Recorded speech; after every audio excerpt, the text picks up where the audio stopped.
Good morning. pH.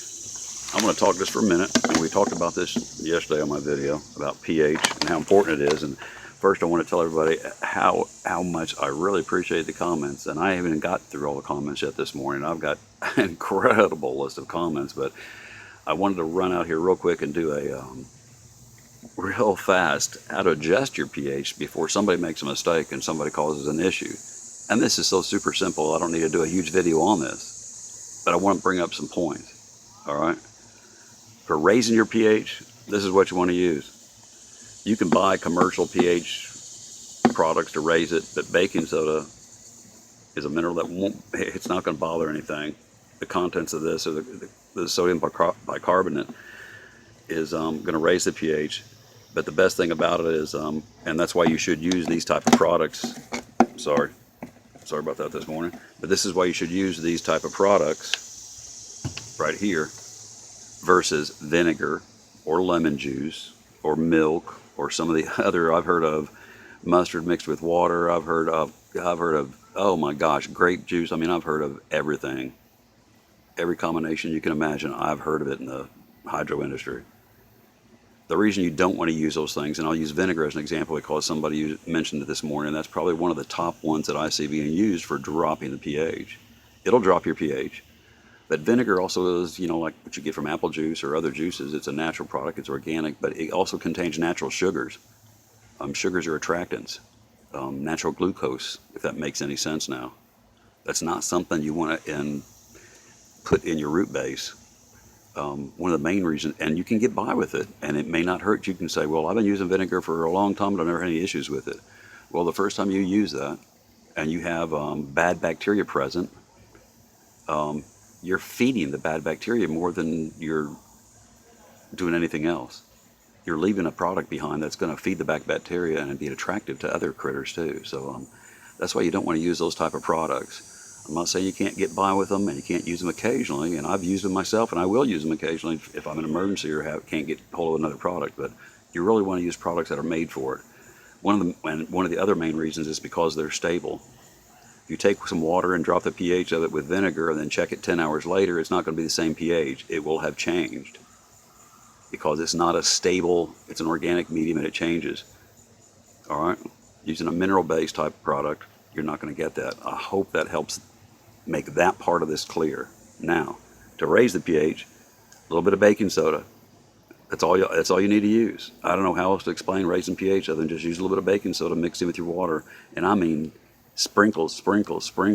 Tap some out in the palm of your hand and sprinkle, and then test it. Sprinkle. So you can see how quickly this will raise the pH. All right? My rainwater comes off my roof around 6.4, 6.5 most days, around 3 or 4 parts per million, and that's what I use as rainwater. And we're going to do a video on water. That's probably one of the most important videos you want to watch, just because I've been leaving it for a reason. I want to explain some of this other stuff before we get into water quality. Water quality is another one of those things that's super simple, and I think I can shed some light on a lot of mistakes people are making as well.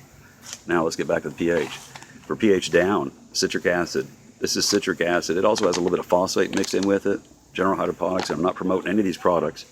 Just use baking soda of any product. It doesn't make a difference whose it is, or you get it from the dollar store. All right. pH down, citric acid. Now, I know people who use citric acid from the grocery store, from the canning department, and they don't have any issues with it at all. All right. But I use something that's made for hydroponics, and I do it for a reason, like I explained before, because it's stable. When I change the pH of my nutrient solution and I go check it 10 days later, it's still there. It's not changing, it's not fluctuating, it's not adjusting. If it's adjusting and you're having to add ingredients, if you mix up your mix and keep it, that's another thing I don't like, and we'll talk about that again sometime, is mixing up mixes and leaving them in a jug for a month at a time or for weeks at a time.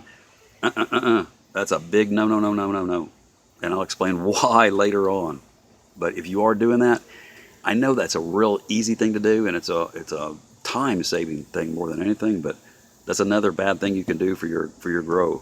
That's another bad habit to get into for feeding your orchids.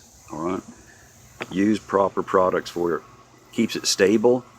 It makes the nutrients and the minerals and stuff more available. It doesn't block and lock them out, and that's what you can get when you use other stuff, because they contain other ingredients. Vinegar contains other things other than sugar and acids. All right, and some of those things can block other minerals. So you may be causing other issues by using those. All right, stick to what you're supposed to use, and you'll do a lot better. I mean, this is as cheap as can be. This stuff right here is only a couple of dollars a bag, and this bag is probably 6 years old. I mean, that's how much it uses this. Here's how I do it. I'll take a little bottle like this, and I might mix up a spoonful or two inside this. Just a spoonful, teaspoon or maybe 2 teaspoons. I know it sounds like a lot. I'll put water in it and I'll shake it and shake it. It's a highly concentrated citric acid solution. All right, do not drink on it. This probably isn't a good habit if you're around kids because it looks like Mountain Dew or something. But this is how I do it. This sits on my cabinet, and whenever I need it, I take the lid off, I pull some out with a pipette, and I use drops to adjust my pH solution. This little bottle like this will last me 6 months of pH solution, so you can see how long the bag is going to last. I take a teaspoon or two, or any little scoop. You can make it any strength you want. You can use just a pinch or two if you want to and have a lower solution. I mix mine so I can adjust the pH down as quickly as I want to the points that I want to, with just a couple of drops. Everybody can do it differently. That's just a few tips quickly this morning. All right, please, it's important to monitor your pH and pay attention to the stability of it, or you can put stuff on that's perfect for your plants, and then 6 hours later, that perfect fertilizer mix is burning your plants or causing serious harm to them. Use proper products. I hope I made that clear, and I hope I answered some questions too. Have a great day, and thanks for watching.